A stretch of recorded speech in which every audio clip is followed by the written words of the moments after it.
नमस्कार मित्रों। पिछली बार मैंने कहा था कि राजनीतिक सिद्धांत समाप्त हो गया है, लेकिन फिर मैंने देखा कि थोड़ा सा बच गया है, तो आज उसको समाप्त करेंगे।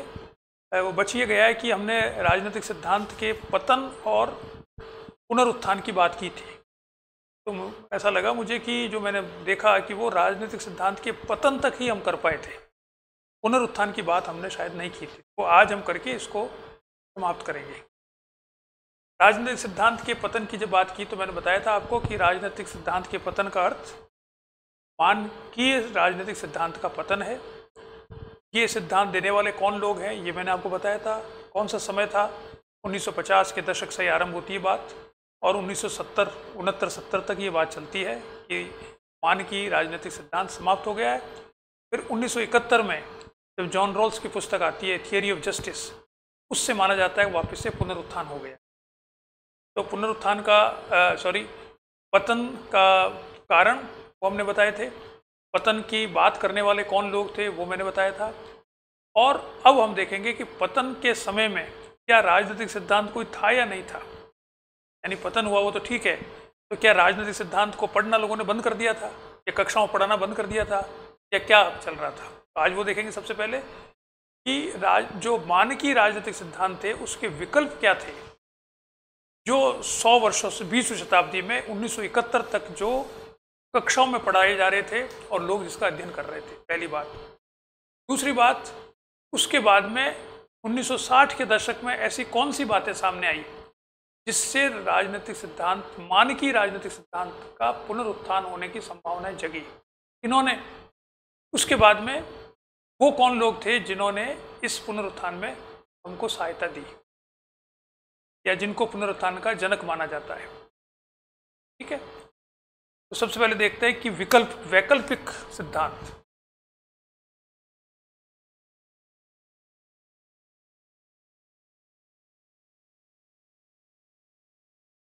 इसके वैकल्पिक सिद्धांत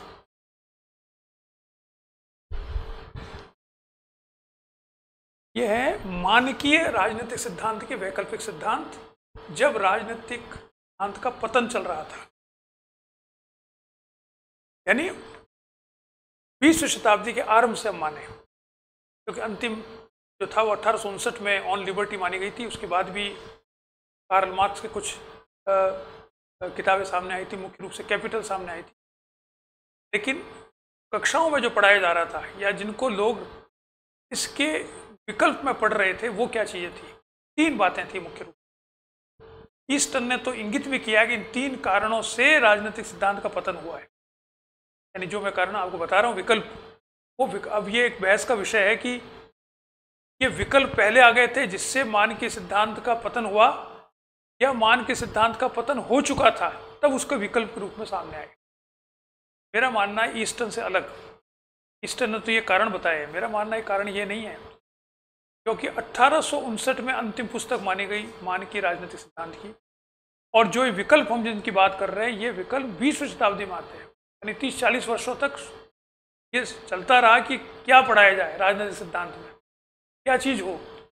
तो ये बाद में आए, विकल्प बाद में आते हैं और पतन की बात शुरुआत पहले हो जाती है। बात तो बाद में की जाती है, उसको देखा तो बाद में जाता है, लेकिन पतन पहले आरंभ हो चुका था। पहला है राजनीतिक सिद्धांत की बजाय सिद्धांत का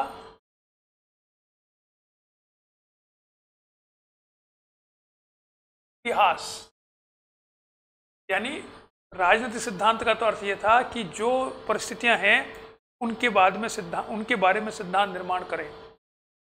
लेकिन अब उनके बारे में सिद्धांत निर्माण न करके और जो अब तक राजनीतिक सिद्धांत बने हैं उनका संकलन तैयार किया गया और उसको सब्स्टिट्यूट किया गया कि राजनीतिक सिद्धांत नए बनाने की आवश्यकता नहीं है।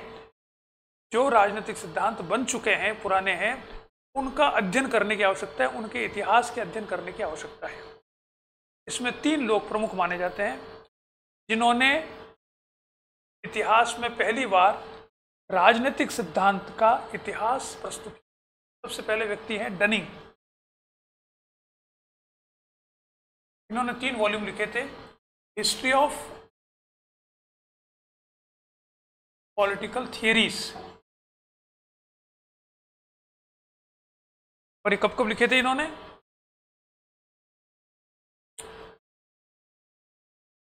1902, 1905 और 1920 में।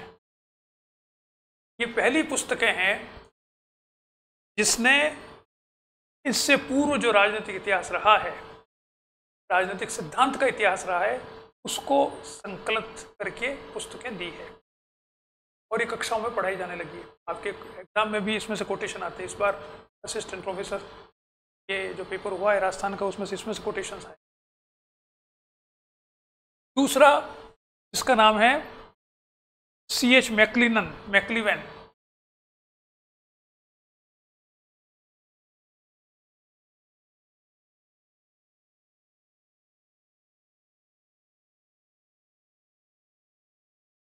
Growth of political thought in west, 1932। और तीसरा है G.H. Sabine, a history of political theory, 1937। तो ये किताब जो है सबसे क्लासिक मानी जाती है। थोड़ी डिफिकल्ट है लेकिन अगर आप पढ़ सकते हैं तो मैंने बताया था वेपर की किताब जो मैंने पढ़ी थी, वेपर की किताब पहले जो हमारे शिक्षक हमको बताते थे, वेपर की किताब, और उसके बाद में सेबाइन की किताब। इसमें भी बहुत से इसके उद्धरण हैं जो कक्षाओं में आते हैं और इसको क्लासिकल टेक्स्ट माना जाता है। ये क्लासिक के रूप में आ गई। पहले तो ये इसने लिखा तो था एक टेक्स्ट बुक, लेकिन आज इसको क्लासिक माना जाता है। तो ये तीन विचारक हैं, तीन कमेंटेटर हैं जिन्होंने पहली बार इतिहास लिखा है सिद्धांत का। और यह इसका उपयोगिता ये हुई कि जो राजनीतिक सिद्धांत था उस राजनीतिक सिद्धांत की जगह ये इसका अध्ययन किया जाने लगा। क्लियर? दूसरा है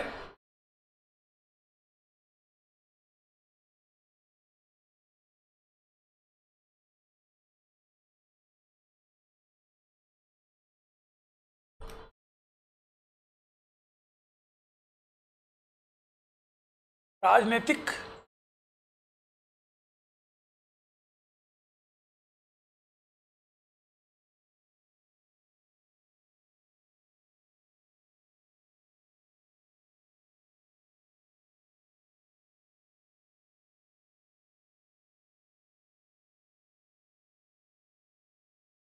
राजनीतिक विचारधाराएं।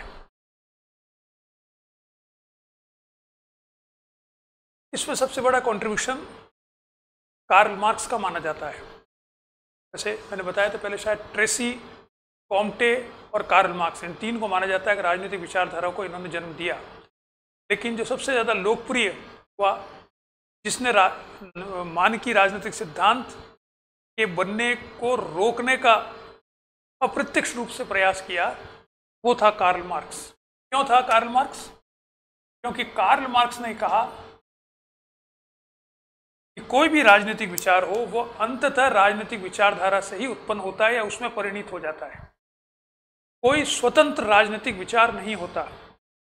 हर विचार अपने समय की परिस्थितियों से जन्म लेता है और जो व्यक्ति विचार देता है वो व्यक्ति जिस वर्ग को से संबंधित होता है उस वर्ग की सोच को अपने विचार के रूप में परिणत करता है। और वो व्यक्ति चाहता है कि उसकी जो सोच है उसके अनुसार ही दुनिया बननी चाहिए। जैसे श्रमिक होगा तो वो चाहेगा ऐसी दुनिया बने जिसमें श्रमिक वर्ग को सबसे ज़्यादा लाभ हो। जो पूंजीपति वर्ग का व्यक्ति होगा वो चाहता है कि ऐसी दुनिया बने या ऐसी दुनिया बनी हुई है तो उसको बनाए रखे जिसमें पूंजीपति को सबसे ज़्यादा लाभ हो। तो वो कोई पूंजीपति ऐसा नहीं हो सकता जो ये विचार दे जिसमें पूंजीपतियों को हानि हो रही हो। ये मार्क्स का मानना था। और वो ये विचार देने के साथ साथ ये प्रयास भी करेगा कि पूंजीवाद बना रहे। श्रमिक का भी ये दायित्व है कि वो जो विचार देगा कि ऐसी दुनिया बने जिसमें श्रमिक सबसे ज़्यादा सुखी हो, तो वो ये कोशिश भी करेगा, प्रयास भी करेगा कि ऐसी दुनिया बनाने में वो क्या सहायता कर सकता है। तो यानी विचारधारा जो सिद्धांत है वो विचारधारा के अंतर्गत आते हैं, स्वतंत्र नहीं होते, वो इसी का हिस्सा होते हैं। इसलिए विचारधाराओं का पढ़ना चाहिए, पढ़ाना चाहिए, उसके अनुरूप कार्य करना चाहिए। नए मानकीय सिद्धांतों की आवश्यकता नहीं है।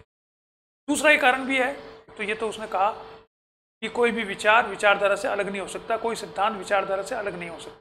दूसरी बात ये कही कि विचारधारा का अर्थ ही है जिसमें एक आदर्श समाज की कल्पना कर ली गई है, और अब आपका काम है उस आदर्श समाज को प्राप्त कैसे करें। जो मार्क्स ने लिखा था, philosophers have interpreted the world, now the question is how to change it. यानी बहुत अब तक 2000 वर्षों तक इस मान की राजनीतिक सिद्धांत से दार्शनिकों ने बहुत से व्याख्याएं दुनिया की कर चुके हैं। अब कोई नई व्याख्या की जरूरत नहीं है, सब तरह की व्याख्याएं हो चुकी है। व्यक्तिवादी, समूहवादी, राज्यवादी, सब बिना राज्य के सब तरह की हो। अब तो समय परिवर्तित कैसे करें, जिस आदर्श समाज को आप मानते हो उस आदर्श समाज को प्राप्त कैसे करें, इसके लिए राजनीतिक विचारधारा की आवश्यकता है। दो आर्ग्यूमेंट हुए, पहला सिद्धांत विचारधारा से अलग नहीं हो सकता, दूसरा विचारधाराओं के कारण से सिद्धांत की अब आवश्यकता नहीं, नए सिद्धांत की आवश्यकता नहीं, क्योंकि विचारधारा ने एक आदर्श समाज को खोज लिया है। अब वो कौन सी विचारधारा ने खोजा है इस पर बहस है, इसलिए अलग अलग विचारधाराएं होंगी, सारी विचारधारा एक जैसे नहीं। तो आप देख सकते हैं उदारवाद, समाजवाद, अराजकतावाद, फासीवाद, मार्क्सवाद, इसी का समाजवाद के बहुत से स्वरूप है। उसमें एक मार्क्सवाद और दूसरे समाजवाद, श्रेणी समाजवाद वगैरह। तो ये बहुत सारे आइडियोलॉजीज 20वीं शताब्दी के आरंभ में आके मजबूत हो गई थी। देश जो थे वो इन आइडियोलॉजीज से चलने लगे थे, राष्ट्रीय राज्य, और राजनीतिक नए सिद्धांत खोजने की आवश्यकता न होकर इन देशों ने क्या किया, इन राष्ट्रों ने, जो उदारवादी थे वो कह रहे थे हमारा सर्वश्रेष्ठ है हमारी कल्पना, इसलिए ये सब हमारे साथ आ जाओ। ये जो थे ये कहते हैं हमारी सर्वश्रेष्ठ है इसलिए ये हमारे साथ आ जाओ। ये कहते थे हमारी सर्वश्रेष्ठ है हमारे साथ आ जाओ। तो विचारधाराओं का द्वंद्व था, और नई विचारधारा उत्पन्न हो या विचारधारा दूसरे में समाप्त हो जाए, विलीन हो जाए, ये चल रहा था। नया सिद्धांत क्रिएट नहीं हो रहा था, उसकी नहीं थी। तो इसका अर्थ क्या हुआ कि वैकल्पिक सिद्धांत एक आ गया, राजनीतिक विचारधारा। तीसरा है इसमें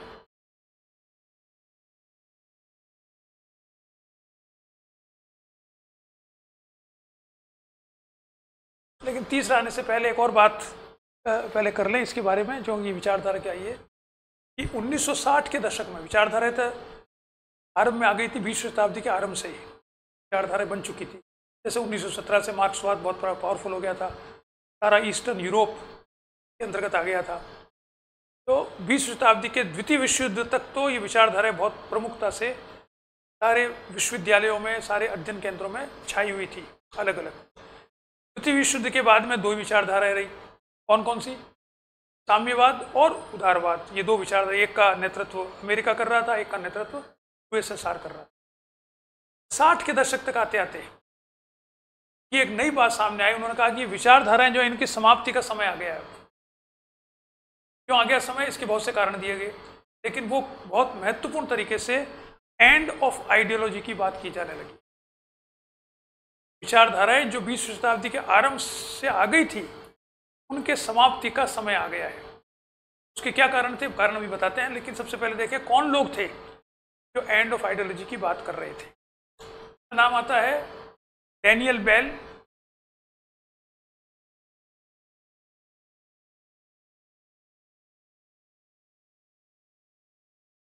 की पुस्तक है द एंड ऑफ आइडियोलॉजी।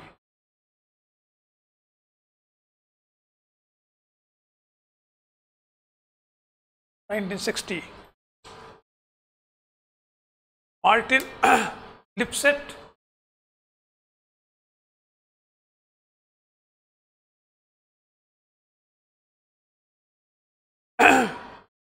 इनकी किताब थी political man.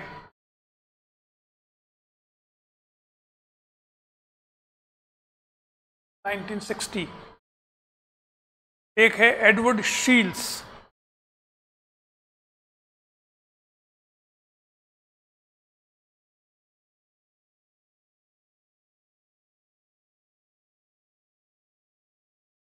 The end of ideology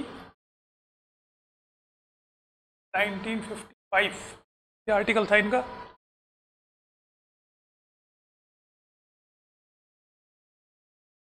Raymond Eran,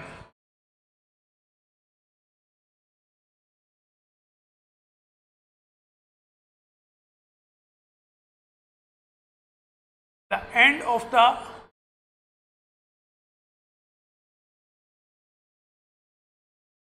ideological age 1957 में आर्टिकल है ये।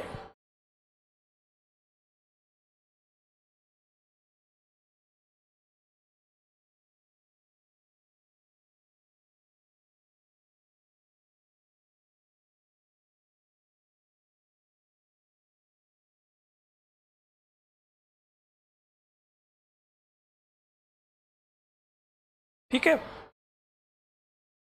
इन लोगों ने ये बात आरंभ करी कि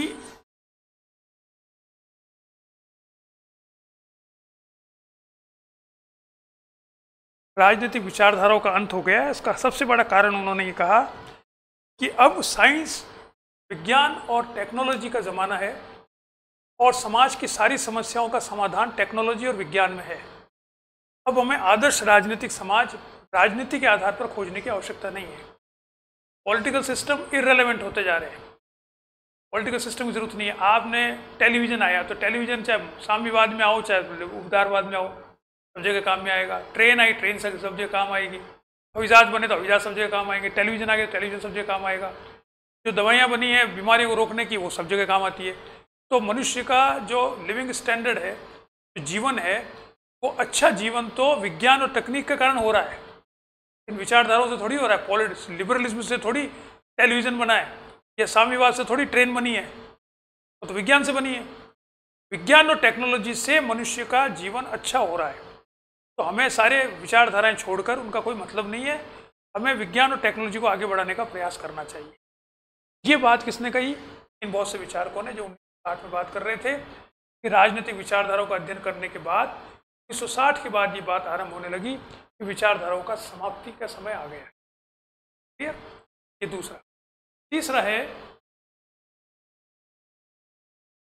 जो नॉर्मेटिव पॉलिटिकल थियरी के जो काम में आ रही थी, वो थे अनुभविक राजनीतिक सिद्धांत।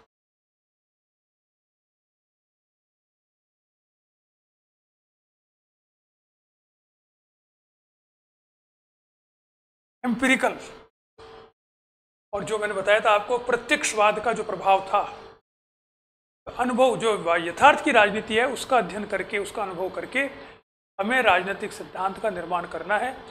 और इसमें जो व्यवहारवाद है उसका परिणाम था ये। तो व्यवहारवाद के द्वारा जो निकली हुई बहुत से राजनीतिक सिद्धांत है, system theory, power theory, structure functionalism, communication theory, political development, ये सब मान की राजनीतिक सिद्धांत की जगह पर इनका अध्ययन किया जाने लगा। तो ये तीसरा विकल्प था जो अनुभविक राजनीतिक सिद्धांत के अंतर्गत आया। इसे अनुभविक भी कहते हैं, साइंटिफिक भी कहते हैं, वैज्ञानिक भी कहते हैं, सकारात्मक राजनीतिक सिद्धांत भी कहते हैं। यानी वैज्ञानिक और सकारात्मक सब इसी के नाम है। और ये मूल रूप से क्या है? व्यवहारवाद के स्वरूप है ये। ठीक है, तो ये तीन विकल्प थे किसके? मानकी राजनीतिक सिद्धांत के, जो 20वीं शताब्दी में उसकी जगह पर लोग राजनीतिक सिद्धांत इनको मानने लग गए थे जब मानकी राजनीतिक सिद्धांत का पतन हुआ था। अब चलते हैं इसके आगे।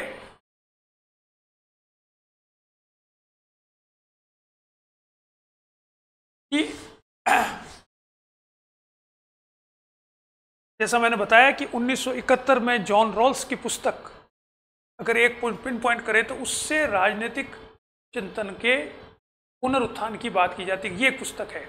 जैसे द प्रिंस से माना जाता है कि आधुनिक राजनीतिक चिंतन इससे आरंभ हुआ है, जैसे रिपब्लिक से माना जाता है कि राजनीतिक चिंतन इससे आरंभ हुआ है प्लेटो की रिपब्लिक राजनीतिक सिद्धांत को जन्म देने वाली है पुस्तक मानी जाती है।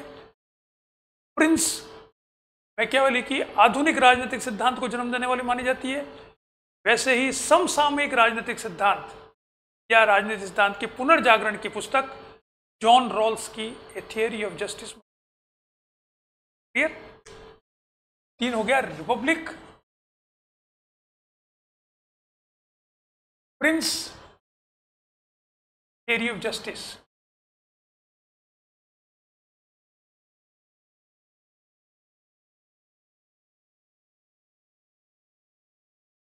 ये पॉलिटिकल थियरी, ये मॉडर्न पॉलिटिकल थियरी, ये कंटेम्पररी पॉलिटिकल थियरी।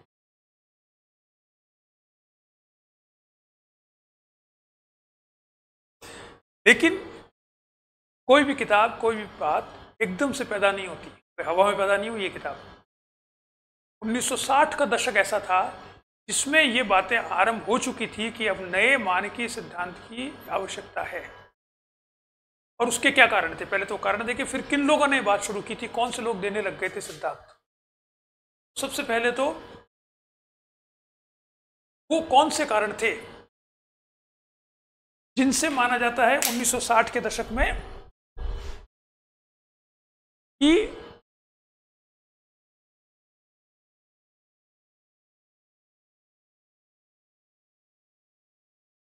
पुनरुत्थान,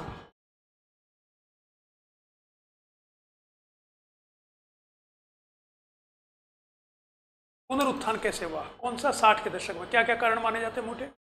सबसे पहला कारण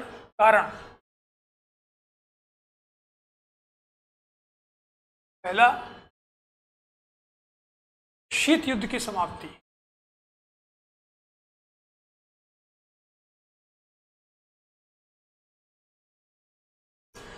देखिए, शीत युद्ध की फॉर्मल समाप्ति 1969 में होती है। निक्सन जब चीन जाता है उसके बाद में 1970 से माना जाता है कि शीत युद्ध समाप्त हो गया, देता आरंभ हो गया है, पॉजिटिव है ना। लेकिन 60 का दशक जो आरंभ हुआ, सबसे पीक पर जो था वो क्यूबा क्राइसिस थी, जब शीत युद्ध वास्तविक युद्ध में परिणत हो सकता था। उसके बाद धीरे धीरे समझौते होने आरंभ हुए, बातचीत होने आरंभ हुई। तो 60 का जो दशक है उसमें धीरे धीरे ये बात सामने आने लगी तो भाई 2 राजनीतिक विचारधाराएं बन गई है जो स्थापित हो चुकी है, एक उदारवादी, एक साम्यवादी। और दोनों ने अपनी तरह से अपने अपने आदर्श राज्य देख दिए हैं। पहले तो वो ये सोचते थे 1960 से पहले कि इनमें से एक रहेगी दुनिया में, आदर्श तो एक ही होगा, 2 आदर्श कैसे हो सकते हैं। इसलिए वो दोनों युद्धरत थे लगभग, शीत युद्ध था उनके बीच में और कभी भी वो युद्ध में परिणत हो सकते थे। लेकिन 60 के दशक में आते आते उनको ऐसा, दोनों को ऐसा प्रतीत होने लगा कि हम अपनी लिमिट तक पहुंच चुके हैं। तो एक प्रशासन के अंदर जो एक सिद्धांत किया जाता है, everybody reaches is level of incompetence, यानी एक आदमी जब आगे बढ़ता है तो वो उस जगह जाकर रुक जाता है जिससे ऊपर उसमें क्षमता नहीं होती। तो ये विचारधाराएं भी वो जाके रुक गई है, अब इससे आगे एक्सपांड करने की उनकी क्षमता खत्म हो चुकी। जो पश्चिमी यूरोप था उसको उदारवाद ने उदार जितना बना सकता था उदारवादी बना लिया, ईस्टर्न यूरोप को जितना साम्यवादी बना सकते थे उतना बना लिया। थर्ड वर्ल्ड में से अधिकतर कंट्री ने अपने आप को अलग रखा इनसे। कुछ कंट्रीज दोनों में सम्मिलित थे लेकिन अधिकतर कंट्रीज अलग हो गए थे। तो उन्होंने कहा भाई इससे ज़्यादा अब कहाँ फैलोगे, पूरी दुनिया पे तो हो गया कब्जा जिसका जिसके पे होना था।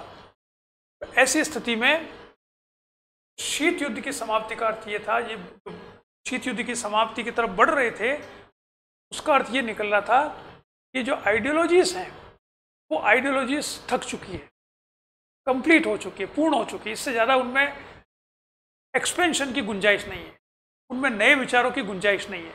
कोई पुराने विचार, उदारवाद में क्या करना है, वो जो लॉक ने कहा है, वो जॉन स्टुअर्ट मिल ने कहा, उसी को आप रिपीट करते रहो, उसी को आप सरकार के नियमों में कन्वर्ट करते रहो। तो कार्ल मार्क्स ने क्या कहा है, लेनिन ने क्या कहा, स्टालिन ने क्या, उन्हीं को आप कन्वर्ट करते रहो। तो नए विचार तो आ ही नहीं रहे, क्योंकि उनका भी सब विचार तो आ चुके हैं, अब नए विचार कहाँ से आएंगे।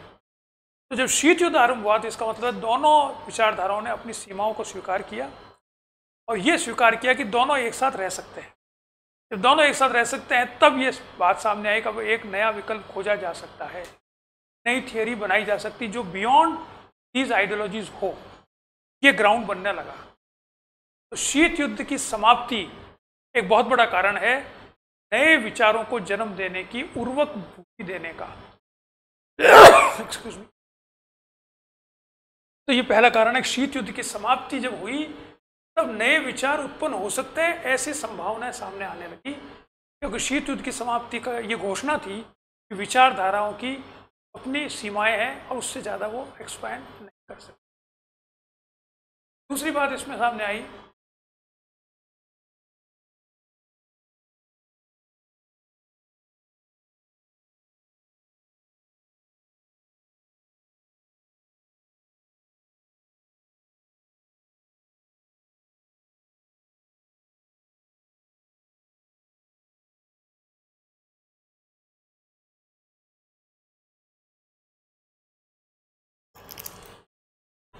वैश्विक समस्याओं का बढ़ता प्रभाव। वैश्विक समस्याओं का अर्थ है ऐसी समस्याएं जो किसी विचारधारा के द्वारा न तो पैदा हुई है और न उसके द्वारा समाप्त की जा सकती है। दोनों विचारधाराएं, उदारवाद और साम्यवाद, ये क्लेम करती थी कि वो दूसरे की जो समस्याएं हैं उनको वो समाप्त कर देगी। जैसे उदारवाद कहता था कि भाई साम्यवादी राष्ट्र बनोगे तो आप में स्वतंत्रता का हनन हो जाएगा, स्वतंत्रता नहीं रहेगी, तो हमारे जैसे बनो तो हम तुमको स्वतंत्र कर देंगे, स्वतंत्रता देंगे।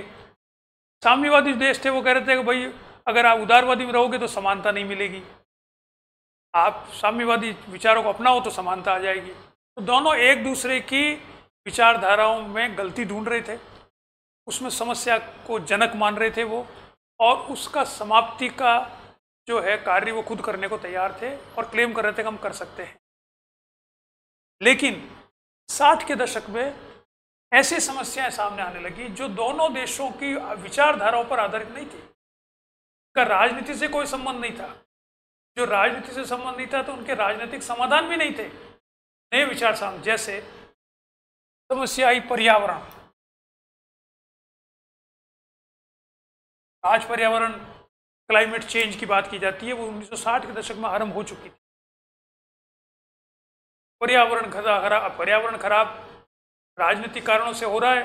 दोनों जगह दोनों राज्य कर रहे थे, दोनों तरह के राज्य पर्यावरण को खत्म कर रहे थे। इस समस्या का समाधान कैसे हो? ये पॉलिटिकल सॉल्यूशन नहीं है, इसका सॉल्यूशन सोशल है, अवेयरनेस है। एनजीओज आए बहुत सारे दुनिया में बने जिन्होंने अवेयरनेस फैलानी शुरू की, चेतना, पर्यावरणीय चेतना होनी चाहिए, जो आज भी चल रही है। और आज तो 5 जून है, आज पर्यावरण दिवस भी है। चलिए, तो पर्यावरण की समस्या सामने आने लगी। प्राकृतिक संसाधनों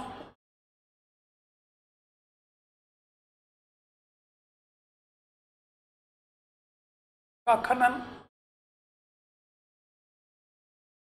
प्राकृतिक संसाधन आप जानते हैं कि 1970-72-73 में जब ओपेक बना था तो तेल एकदम से महंगा हो गया और अरब देशों के अंदर समृद्धि आ गई।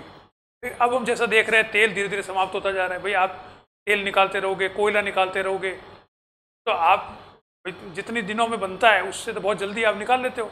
लाखों सालों में कोयला बनता है, तेल बनता है, और आप उसमें धड़ाधड़ 50-100 साल में आपने सारा निकाल लिया। तो प्राकृतिक संसाधन अगर कम हो रहे हैं तो इसका सोल्यूशन क्या है? कैसे विंड एनर्जी की तरफ जाएं, कैसे सोलर एनर्जी की तरफ जाएं? इन सब को कैसे करेगा? ये राजनीति से थोड़ी सिद्ध होगा। ये तो गैर राजनीतिक समस्या है, विश्वव्यापी समस्या है।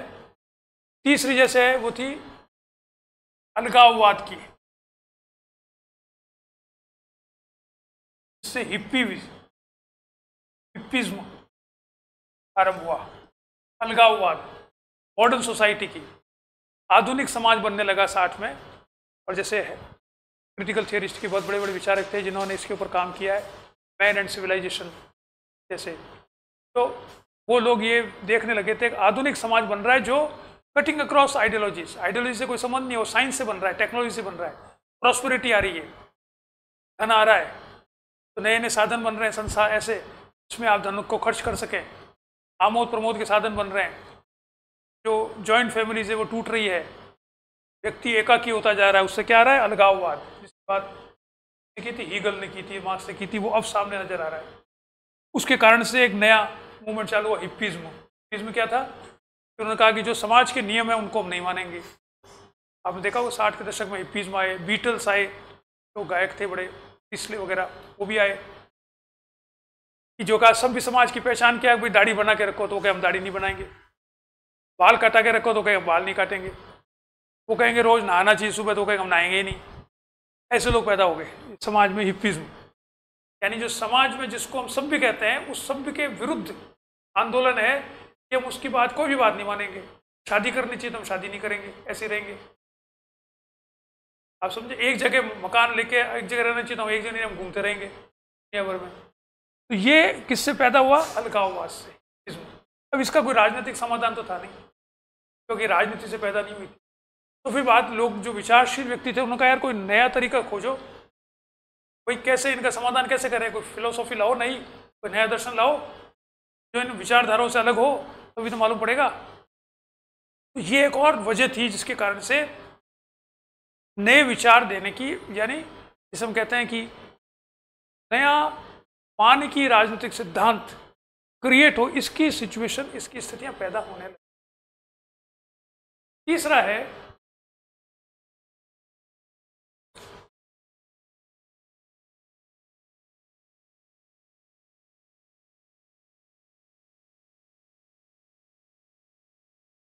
बृहद सिद्धांत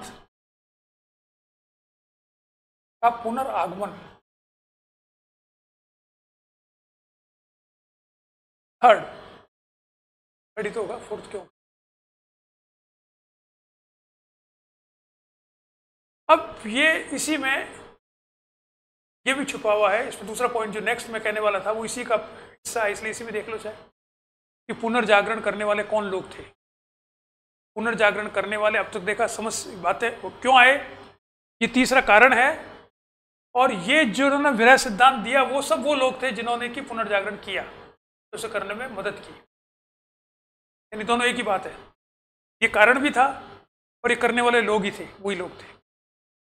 इसको सबसे अच्छे तरीके से कि पुनर्वृहद सिद्धांत का मतलब क्या होता है और वृहद सिद्धांत देने वाले कौन लोग थे, ये 1960 के दशक में सामने आते हैं। वृहद सिद्धांत का अर्थ क्या होता है? वृहद सिद्धांत मूलतः फिजिक्स का सिद्धांत है। Physics grand theory.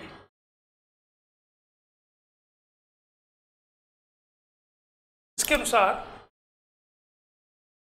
ब्रह्मांड में 4 प्रकार की फोर्सेस होती है, gravitational, electromagnetic, positive and negative, electrical, positive and negative. 4 forces होती है। जानते पॉजिटिव नेगेटिव, जो बिजली चलती है पॉजिटिव नेगेटिव से चलती है। हम जानते हैं एटॉमिक जो होता है वही पॉजिटिव नेगेटिव से बनता है। एक तो ये होते हैं पॉजिटिव और नेगेटिव फोर्सेस। एक होते हैं इलेक्ट्रोमैग्नेटिव, जैसे एक्सरे चलता है वो इलेक्ट्रोमैग्नेटिक होता है, बहुत से इंस्ट्रूमेंट्स चलते हैं वो इलेक्ट्रोमैग्नेटिक वेव से चलते हैं। और चौथा होता है ग्रेविटेशनल फोर्स, जो होता है ये हम जानते हैं दुनिया उस ब्रह्मांड चलता है उससे, ग्रह चलते हैं। ये 4 फोर्सेस होते हैं। इन 4 फोर्सेस के अपने अपने नियम हैं जो बनते पैदा हो गए, जो न्यूटन ने सबसे पहले दिया था, उसके बाद से लेकर आइंस्टीन और उसके बाद में तक नए नए सिद्धांत इन चारों फोर्सेस के बन चुके हैं। 4 फोर्सेस के सिद्धांत अलग अलग बन चुके हैं और इसमें 2 सिद्धांत को जोड़ने वाले सिद्धांत भी बन चुके हैं। यानी इलेक्ट्रॉनिक, पॉजिटिव इलेक्ट्रॉनिक और इलेक्ट्रोमैग्नेटिक, इनको मिलाकर एक नया सिद्धांत बन गया है फिजिक्स में। या ग्रेविटेशनल फोर्स और नेगेटिव जो फोर्स है उसका भी एक नया सिद्धांत बन गया। ऐसे 4 सिद्धांत हैं, 4 फोर्सेस हैं, उनमें से 2 के सिद्धांत बन गए। अब फिजिक्स का जो सबसे बड़ा जो काम हो रहा है फिजिक्स में, वो हो रहा है कि इन चारों बलों का, चारों फोर्सेस का एक ग्रैंड थियरी बन जाए, विच मीन्स एक ऐसा सिद्धांत का निर्माण हो जिससे चारों फोर्सेस एक्सप्लेन किए जा सके और कन्वर्ट किए जा सके। एक था E=mc², वो एक था एनर्जी को मास में कैसे कन्वर्ट करें। ऐसे 4 सिद्धांत मिलके और एक सिद्धांत बन जाए जिसे कहा जाता है ग्रैंड थियरी फिजिक्स में। क्लियर? ये ग्रैंड थियरी कॉन्सेप्ट फिजिक्स का है। इसका अर्थ क्या हुआ कि ऐसा सिद्धांत जो हर चीज की व्याख्या कर सके। और हर चीज़ को हर चीज़ से जोड़ सके। जैसे E=mc² में एनर्जी और मासेस को जोड़ दिया, ऐसे सारी चीज़ों को जोड़ सके और एक्सप्लेन कर सके, वो सिद्धांत। ये सिद्धांत राजनीति में कौन दे रहा था? प्लेटो दे रहा था। एक आदर्श राज्य है, इसमें सब चीज़ सही हो जाएगी, व्यक्ति भी सही हो जाएगा, वर्ग भी सही हो जाएंगे, और संस्थाएं भी सही हो जाएगी, अधिकार भी मिल जाएंगे, नागरिकता भी मिल जाएगी, सब हो जाएगा। यानी ऐसा सिद्धांत जो सब चीज़ों का एक ही एक्सप्लेनेशन दे सके। जैसे हॉब्स का सिद्धांत था, लेवियाथन को लेके आ जाओ, सारी समस्या समाप्त हो जाएगी। जो नॉर्मेटिव पॉलिटिकल थियरी का ये फीचर होता है कि वो ग्रैंड थियरी बनाते हैं। मार्क्स ने कहा कि भाई क्रांति करके एक ऐसा राज्य बनाओ, साम्यवादी शासन समाज, जिसमें सारी समस्या समाप्त हो जाएगी। छोटी छोटी अधिकार, जस्टिस, स्वतंत्रता, शक्ति, इन सब को छोड़ के आप एक ही सिद्धांत बनाओ बड़ा, इसमें सब चीज़ें मिलके और वो समाप्त हो जाए, सही हो जाए। ठीक है। नॉर्मेटिव पॉलिटिकल थियरी के डिक्लाइन होने से, पतन होने से ये होना बंद हो गया, और 100 वर्षों से ये नहीं हो रहा था। अब 1960 के दशक में वापस से कुछ लोग आए जो ये ग्रैंड थियरी बना रहे थे, कोशिश कर रहे थे। ये सभी पॉलिटिकल साइंस के नहीं थे, ये दूसरे साइंसेस के थे, ये सोशल साइंस के थे, समाज विज्ञान के थे। तो ये समाज विज्ञान में, राजनीति विज्ञान के नहीं, दूसरी जगह पर बहुत से लोग आने लगे जिन्होंने वृहद सिद्धांत का निर्माण किया। वो कौन लोग थे, वो देखिए आप। इसके लिए सबसे अच्छी किताब एक है जिसमें उन सबको दिया गया, वो है the return of grand theory in human sciences. उसको लिख लीजिए किताब को।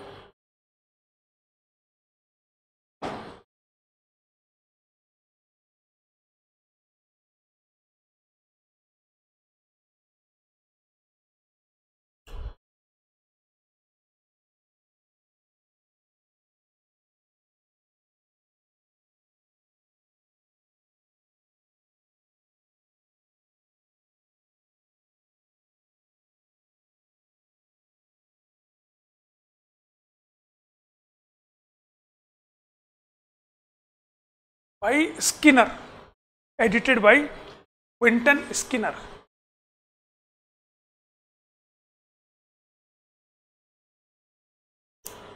ये किताब मैंने आपको बताई 1985 में ये किताब आई थी।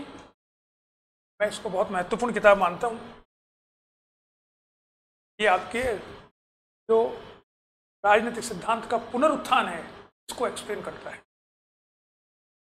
Return of grand theory in the human sciences, edited by Quinton Skinner. अब इसमें क्या शब्द है देखिए, ग्रैंड थियरी मैंने आपको एक्सप्लेन कर दी क्या होती है। अब इसने नया शब्द काम में लिया, human sciences, not social sciences.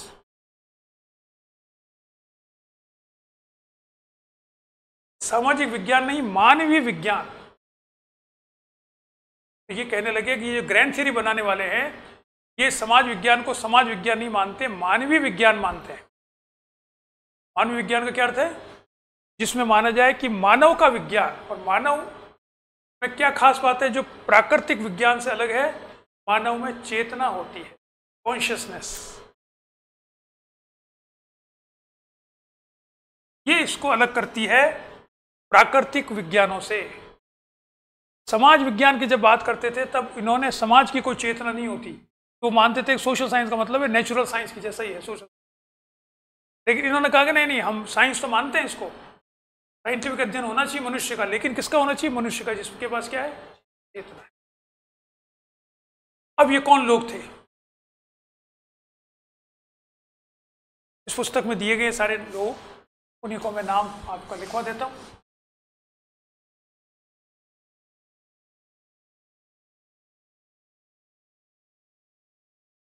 पहला है हंस जी गैडेमर, किताब है ट्रुथ एंड मेथड, 1960।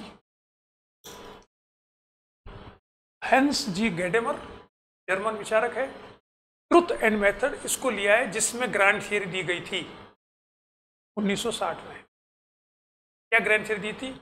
इसने सिद्धांत दिया था, सबसे पहले दिया तो पहले से लोगों ने था, लेकिन इसने इसको प्रचलित किया उसको प्रस्तुत किया, सबसे ज़्यादा लोकप्रिय बनाया वो था हर्मेन्यूटिक्स।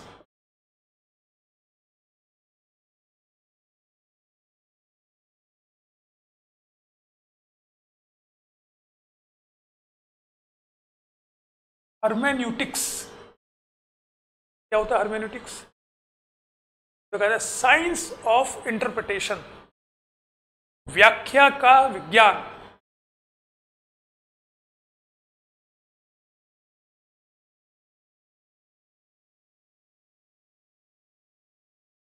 व्याख्या का विज्ञान, यह है हर्मेन्यूटिक्स।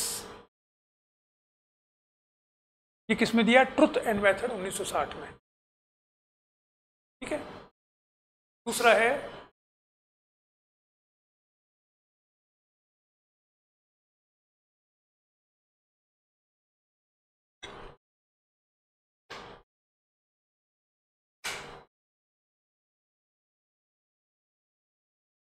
Second is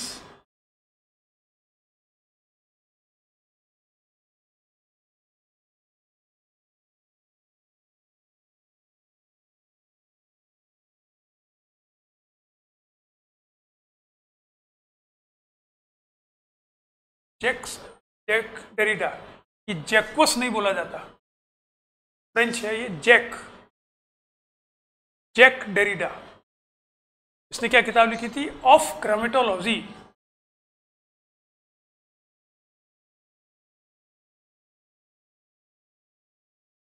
(1967). ठीक है।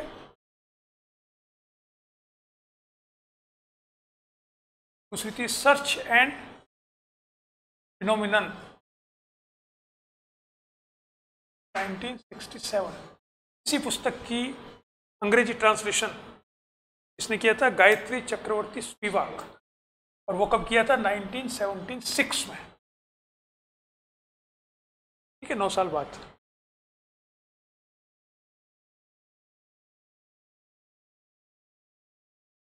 इसकी क्या खास बात है?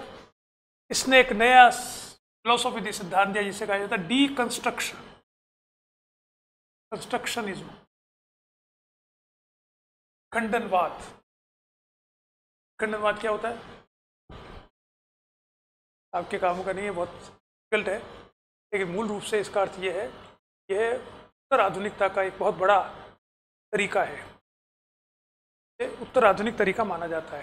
यानी इसमें मैंने कहा, इसका मतलब ये कोई भी टेक्स्ट जो हो, किताब जिसे कह सकते हैं, उस किताब में कोई एक अर्थ नहीं होता। जो उसको पढ़ता है, जो देखता है, वो अपने हिसाब से उस अर्थ को लेता है और उसके लिए वही सच है। ये है बेसिकली। तो डिटेल में और कभी मौका पड़ा तो हम बात करेंगे। तो इसने बहुत बड़ा एक सिद्धांत दिया। देखा, अब तक जितने भी विचारक थे वो सब गलत थे, क्योंकि वो सब कोई एक सत्य को खोज रहे थे। तो उनके हिसाब से अलग अलग था, लेकिन सबका प्रयास यही था कि एक सत्य है, उसको खोजना है जो लास्ट है। इसका कहना है कि सत्य है ही नहीं कोई, खोज किसको रहे थे?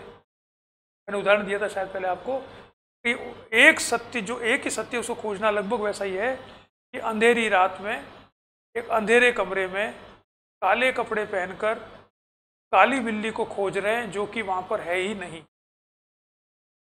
ये है सत्य को खोजने का मतलब इसके अनुसार।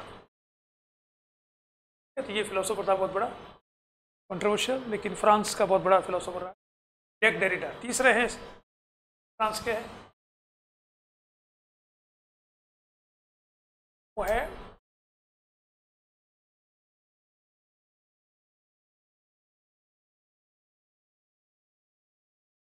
Michel Foucault. ये माइकल नहीं कहते, इसको कहते हैं मिशेल, और ये फूको है, फोकाल्ट नहीं है। ठीक है, मिशेल फूको। इसने बहुत सारी किताबें लिखी। मैडनेस एंड, इसके 2 पार्ट रहे हैं इसके फिलोसॉफिकल डेवलपमेंट में। पहले इस समय 1965 तक तो ये था संरचनावादी, और 1966 के बाद में हो गया था ये उत्तर संरचनावादी। वो कभी मिशेल फूको पे पूरा लेक्चर कभी हो तुम देखेंगे। अभी तो आप ये देखिए, मैडनेस एंड सिविलाइजेशन, 1961।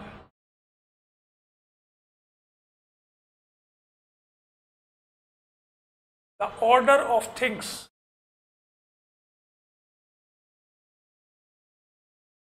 1966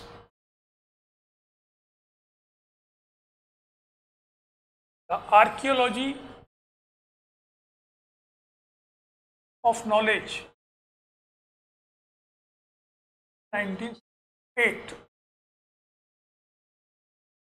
ये जो जर्मन और फ्रांसीसी विचारक होते हैं ये थोड़े डिफिकल्ट होते हैं, क्योंकि जर्मन जो होते हैं वो तो बहुत ही क्लिष्ट होते हैं दार्शनिक रूप से, और ये फ्रेंच जो होते हैं ये आर्टिस्टिक होते हैं। तो ये दूसरी भाषा, दूसरे फील्ड की लैंग्वेज को अपने यहाँ बहुत ज़्यादा काम में लेते हैं। यानी पॉलिटिकल साइंस में होगा तो आपको लगेगा आर्कियोलॉजी की लैंग्वेज काम में ले ली, आर्ट की लैंग्वेज काम में ले ली, तो वो समझने में थोड़ा परेशानी होती है। ये मिशेल फूको है, जिसकी और भी बहुत सी किताबें हैं, लेकिन ये 3 मैंने मेजर टेक्स्ट हैं जिससे ये पहचाना जाता है, जिसके कारण से इसको कहा जाता है ग्रैंड थ्योरिस्ट। ये इसके कारण से कहा जाता है। ठीक है, नेक्स्ट इसमें है वो है फोर्थ,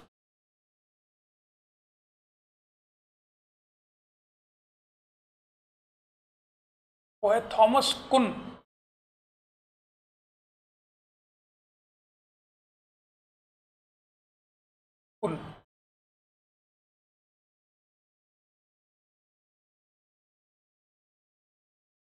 ये किताब है द स्ट्रक्चर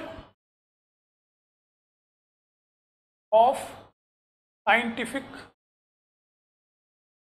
रिवॉल्यूशंस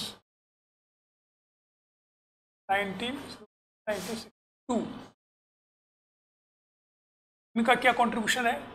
जो उसका कंट्रीब्यूशन था मिशेल फूको का, वो था संरचनावाद को देना और फिर उत्तर संरचनावाद को देना। ठीक है, इसका कंट्रीब्यूशन है, इसने क्या एक नया शब्द दिया, वो है पैराडाइम, एपिस्टीम।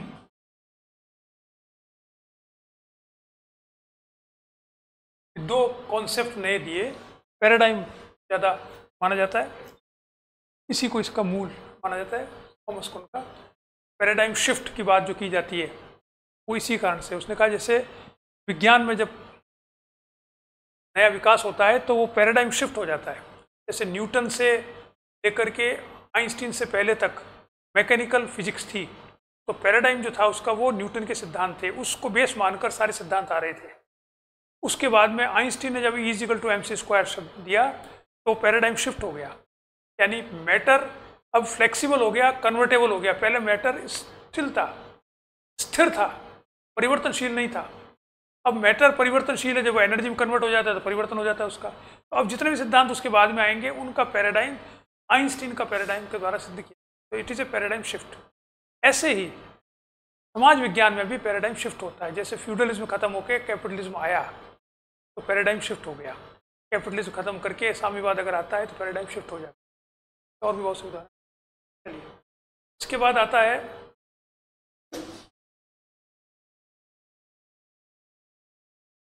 आपका प्रिय शुद्ध पॉलिटिकल साइंटिस्ट जॉन रॉल्स। हालांकि ये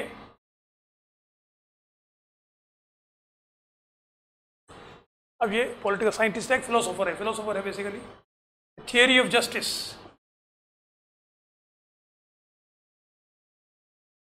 1971, लेकिन 1971 में जो किताब आई, ये किताब लिखनी उसने 1957 में शुरू कर दी थी।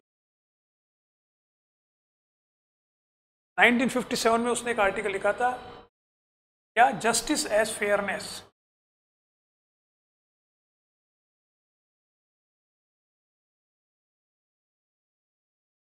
जो उसका मूल आधार है थियरी ऑफ जस्टिस का, न्याय उचितता के रूप में। ये कब लिखा था उसने? सबसे पहले 1957 में। तब से ये सिर्फ इसी पर वर्क करता रहा, न्याय पर ही। 11 साल उसने बहुत सारे आर्टिकल लिखा के फिर बाद में किताब के रूप में, जैसे और उदाहरण दूं मैं, 1962 में उसने लिखा था सेंस ऑफ जस्टिस। 1968 में उसने लिखा था डिस्ट्रीब्यूटिव जस्टिस।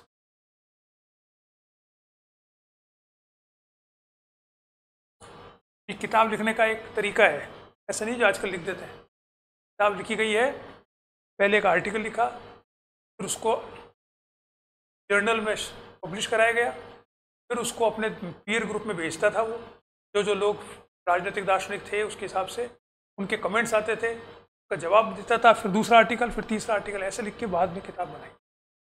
ये ग्रैंड थियोरिस्ट है, उसने न्याय का एक सिद्धांत बनाया जो एक किसी उसने कहा न्याय के सिद्धांत जैसे प्लेटो ने बनाया था न्याय का सिद्धांत, वैसे इसने सिद्धांत बनाया। नेक्स्ट इसमें है वो है, का नाम भी आपने सुन रखा है, जे हेबरमास।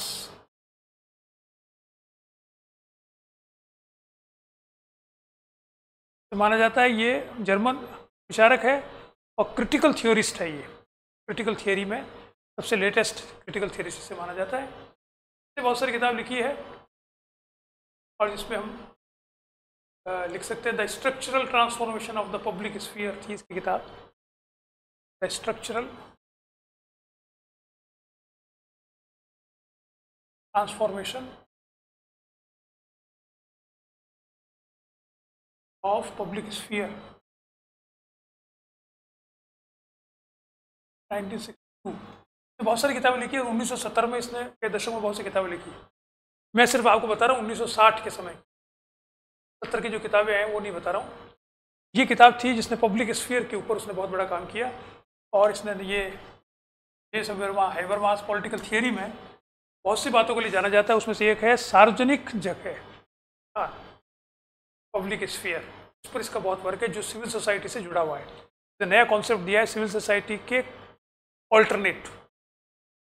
सिविल सोसाइटी तो हम जानते हैं क्या होती है, नागरिक समाज। इसने कहा कि नहीं, सार्वजनिक जगह, दोनों में भी अंतर होता है, वो अलग बात है। चलिए इसके नेक्स्ट है लुई एल्थ्यूजर। ये हेबरमास जर्मन है, लुई एल्थ्यूजर फिर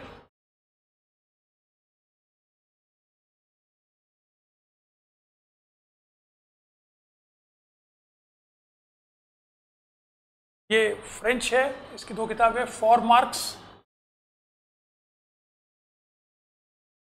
एंड रीडिंग कैपिटल।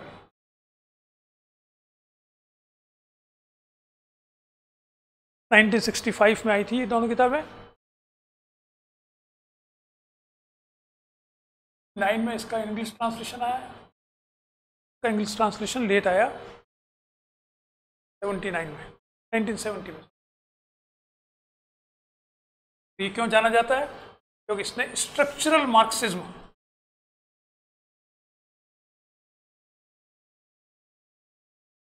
संरचनावादी मार्क्सवाद की एक नई अवधारणा दी, या मार्क्स का अध्ययन संरचनावादी तरीके से किया। इसके बाद है क्लाउड लेवी स्ट्राउस।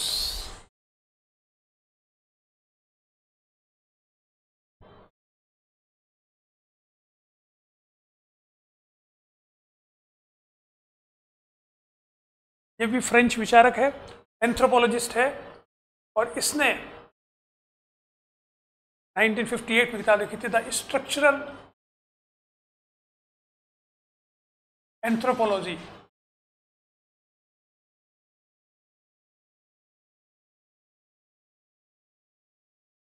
इसने एंथ्रोपोलॉजी में संरचनावाद लगाया और इसने और भी बहुत सी किताबें लिखी है, लेकिन ये इसके कारण से लोकप्रिय है, जो इसकी ग्रैंड थियरी का उदाहरण जो इसके कारण से दिया जाता है। अंतिम है बर्नार्ड ब्रौदल।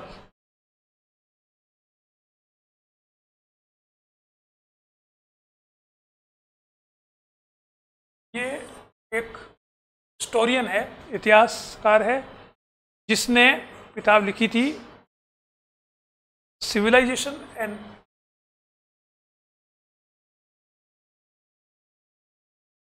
कैपिटलिज्म। कौन कौन से समय की? 15 से 18th सेंचुरी। ये 3 वॉल्यूम है, 93 वॉल्यूम्स, 1967 से 79 तक। इसकी क्या खास बात है? इसने यानी जब कैपिटलिज्म आया था उससे पहले का है, पूर्व 18वीं शताब्दी के बाद में आता है कैपिटलिज्म, तो उससे पहले इसने बताया कैसे मानवीय समाज में परिवर्तन आते हैं सभ्यता में कैसे परिवर्तन आते हैं, उससे आर्थिक शक्तियाँ कैसे निरूपित होती हैं। तो सिविलाइजेशन और कैपिटलिज्म में संबंध स्थापित करके एक ग्रैंड थ्योरी दी उसने। सभ्यता में और पूंजीवाद में, या सभ्यता में और आर्थिक विकास में क्या संबंध है, ये बताने का प्रयास किया। तो ये आपके return of grand theory in the human sciences उसके विचारक हैं, जो ये कंट्रीब्यूट करते हैं कि एक पॉलिटिकल थियरी का रिवाइवल हो, क्योंकि ये सभी ने अपने अपने क्षेत्र में रिवाइवल किया थियरी, ग्रैंड थियरीज को। किसी ने समाजशास्त्र में किया, किसी ने एंथ्रोपोलॉजी में किया, किसी ने इतिहास में किया। सबने अपने अपने क्षेत्र में इस बृहद सिद्धांत को पुनर्जागृत किया। तो इन सब का इम्पैक्ट पॉलिटिकल साइंस में भी आया, उसमें जॉन रॉल्स का भी योगदान है। और अंत में हम कह सकते हैं कि 1971 में जॉन रॉल्स की पुस्तक जो प्रकाशित हुई, उससे माना जाता है रिटर्न ऑफ ग्रैंड थियरी, या revival of grand theory, revival of political theory, या जिसे हम कहते हैं कंटेम्प्रेरी पॉलिटिकल थियरी, वहाँ से आरंभ होती है। 3 फेज हैं। ट्रेडिशनल पॉलिटिकल थियरी, परंपरागत, जो प्लेटो से लेकर के और जॉन स्टुअर्ट मिल तक है। दूसरी मॉडर्न पॉलिटिकल थियरी, जो 1950 से लेकर 1970 तक है। और फिर है समसामयिक पॉलिटिकल थियरी, जो 1971 से लेकर अब तक चल रही है। चलिए आज इतना ही देखते हैं, कल इसके आगे देखें। Thank you very much.